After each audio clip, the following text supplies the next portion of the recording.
PowerShell scripting, troubleshooting and tracing the pipeline. Now, you've already seen a lot of the magic about how PowerShell passes information from command to command in the pipeline. What we're going to look at now is kind of the behind-the-scenes look at how the magic happens. And it's a great technique for troubleshooting why a command doesn't appear to be working the way you think it should, and some tips for making a command work a little bit more like you think it should. So we'll start with just a quick recap of how pipeline parameter binding works, because you're actually going to see it in action when I show you how to use the trace command to trace the pipeline. Actually display a list of steps of what PowerShell is doing, and I'll help you understand what some of that output means. We'll use that in an example of troubleshooting a command that doesn't work quite the way you might expect it to, and I'll show you some tips for kind of manipulating the command so that when you are watching the trace, you can kind of force it to behave the way you want it to. I'll be working in PowerShell version 3 in my Windows 8 computer, although everything I'm showing you applies, well, frankly, all the way back to PowerShell version 1. So any version of PowerShell, this is all good. We'll work right from the shell console here. So let's start with a command that perhaps doesn't work exactly the way I think it should. Let me see if I have a CSV file that has some computer names in it. What's in that file? Get content comps.csv. And that's not quite what I want. Let's open that up and modify it. Notepad comps.csv. I want to change that first column to computer name. Save that, close this. Now let's see what happens when we actually import that and ask PowerShell to parse that. All right, so it's producing a computer name column and a type column. I'm not really using the type column. That's just in the CSV file kind of to make sure there's, I don't know, to make sure it looks like a CSV file. I'm really interested in this computer name column because the command I want to use is get service. Now, the deal is, if you look at the computer name parameter of this doohickey, where'd it go? The computer name parameter accepts strings, and it accepts pipeline input by property name. So in theory, if I pipe in an object that has a computer name property, then the values of those properties will attach to the computer name parameter. In other words, import CSV, pipe to get service. If I do this, my thinking is that the computer name properties from the CSV file ought to attach to the computer name parameter of get service, thereby querying all the services from all of those computers. And we are off to a bad start. The problem is, and I'm guessing, let's see what this thing does. It says it cannot find any service with service name @ computer name equals localhost type equals local. Well, that's interesting because I know there's no, wow, that's not good. Let's see. We got more error messages. That's the problem. So I know there's no service named this. I wasn't expecting there to be a service named that. And look, I did it again. Can't find a service named computer name equals DC. Well, yeah, I know. You were supposed to hook that up to the computer name parameter. All right. Got to see what's going on here.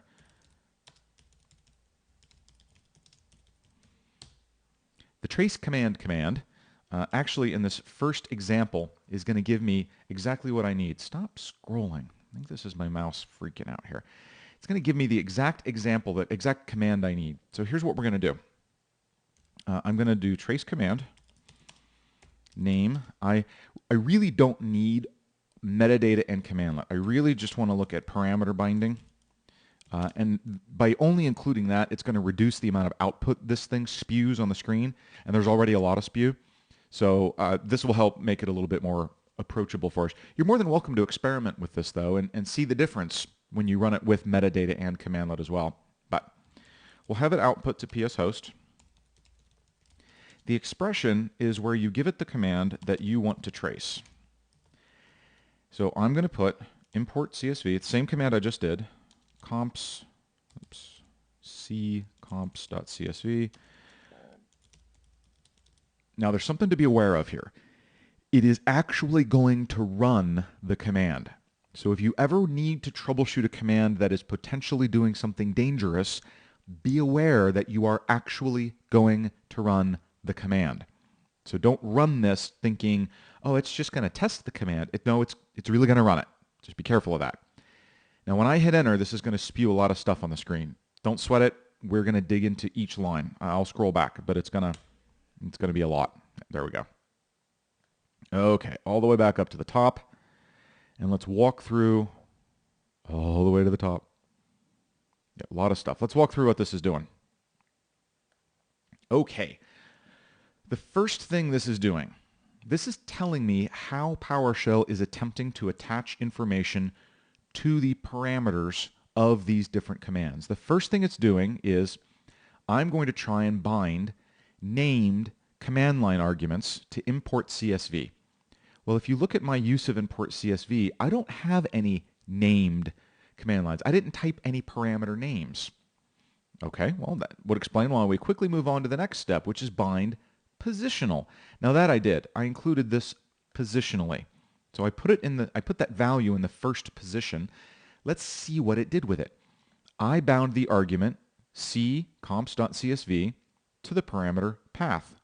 Okay, that's what I expected. So let's see what's happening here. We're binding the collection parameter path. The argument type is a string, meaning I've given it a string value. The parameter wants a string array. So it wants an array. The element I gave it, so it wants an array of strings, so it doesn't have to change my string to something else, but it does have to create an array that has one element. In other words, because the path parameter is designed to take multiple values, it only accepts arrays. I didn't give it an array, I gave it a single value, and so PowerShell is going to implicitly create an array with just one element, that element being the value I gave it. So the argument type string is not an ILIS, so it treats it as a scalar value. It is adding that to the string array in position 0. Done. Now we're going to execute some validation logic. The commandlet is written, and the commandlet says that the path parameter must be not null or empty. It can't be null and it can't be empty. So and it's not. I gave it a value, so that's successful. So the binding of the system.string array to the parameter path was successful. Now let's do a mandatory parameter check. Because we got no errors here, I'm assuming I provided values for all the mandatory parameters. So we're really following the internal logic of the command here. Now, next command in the pipeline was get service. I want to point out we have not started running any of the commands yet. So PowerShell actually goes through your entire pipeline and tries to attach things to all the different parameters based on the values you typed. It's just doing this statically. It has not run anything yet. So we're binding named command line arguments to get service. There are none. I didn't provide any parameters here. Now we're binding positional. There are none. Mandatory parameter check. Yep, it looks like we've provided values for all the mandatory parameters. So now we can begin processing both commandlets. Now inside themselves, the commandlets have a little block of code that says, call me when you are running. I'm the begin block of code. So we're executing that now. Well, that means import CSV is going to be running. And so the next thing it has to do is decide what parameters of get service I should attach the data in the pipeline to. So the data in the pipeline, in other words, the information that was produced by import CSV, is a system.management.automation.ps custom object. Now, the parameter name, pipeline input, value from pipeline, no coercion. That means, if you remember back in the beginning of this series, we talked about pipeline parameter binding, and the first thing PowerShell tries to do is by value. Well, the name parameter of get service is capable of accepting objects from the pipeline by value. And for some weird reason, it's capable of accepting this type of object. Now, I'm going to pull up another PowerShell window because I want to show you something here. Let's look at the help for get service again.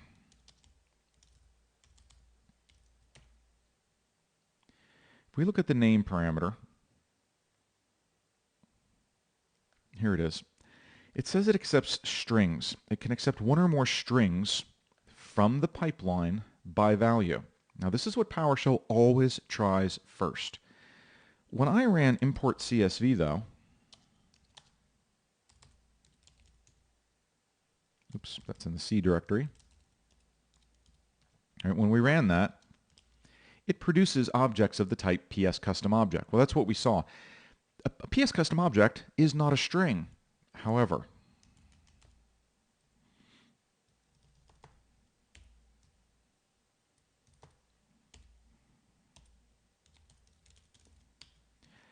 it's capable of being converted to a string.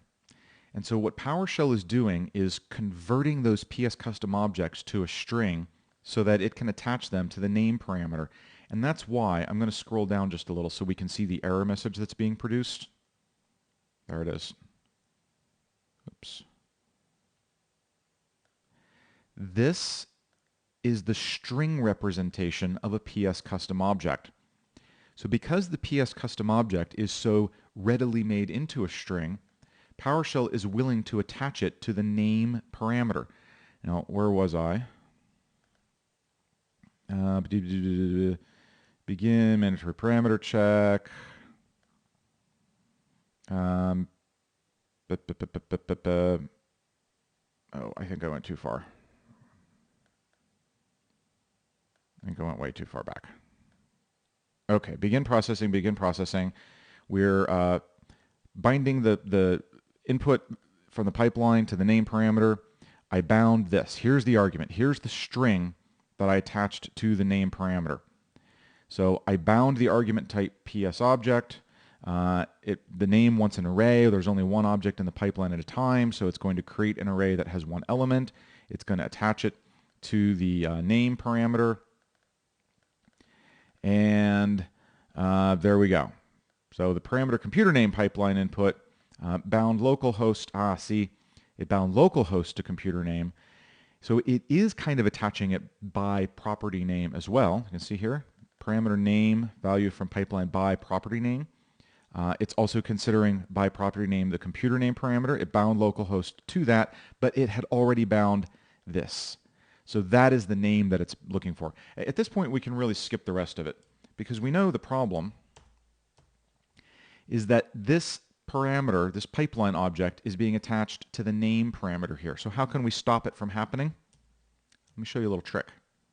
Let's go back to our trace command. There it is. Whenever you manually specify a parameter, you take it off the table for the magic pipeline parameter binding. So PowerShell won't even consider the name parameter as a target for the pipeline input anymore because I've manually specified it. So I want to show you what that looks like in the trace.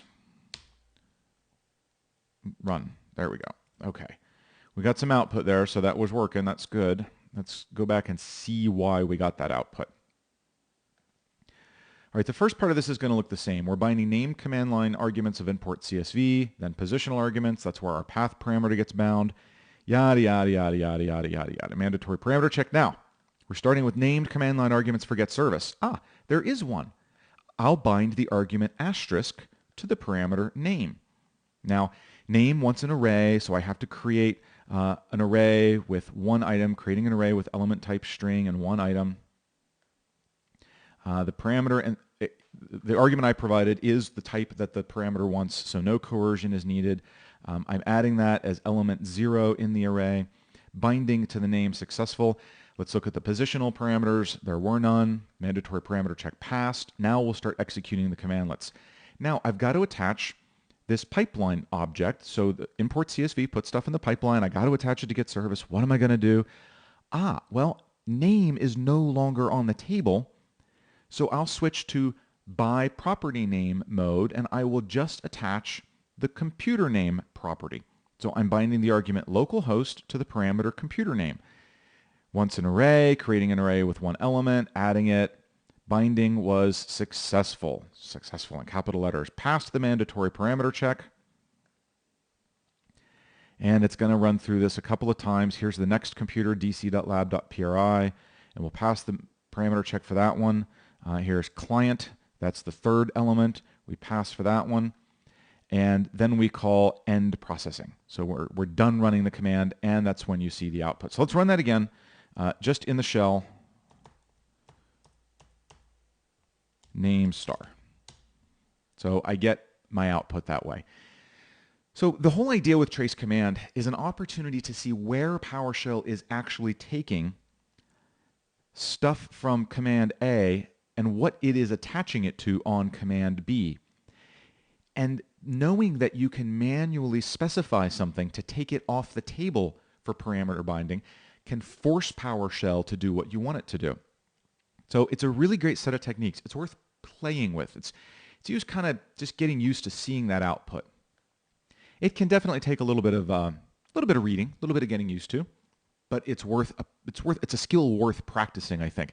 It's definitely something that can get you out of a sticky situation. So there you have it. We did a quick recap of how pipeline parameter binding works, but then you actually got to see it by using trace command to run a command and see all the steps PowerShell takes to attach data to different parameters. I also showed you a couple of tricks for manipulating parameter binding. It really feeds back into understanding how that parameter binding works, but being able to see it in action really does make it an effective troubleshooting tool when the commands aren't working quite the way you think they ought to. I hope this has been informative for you, and I'd like to thank you for viewing.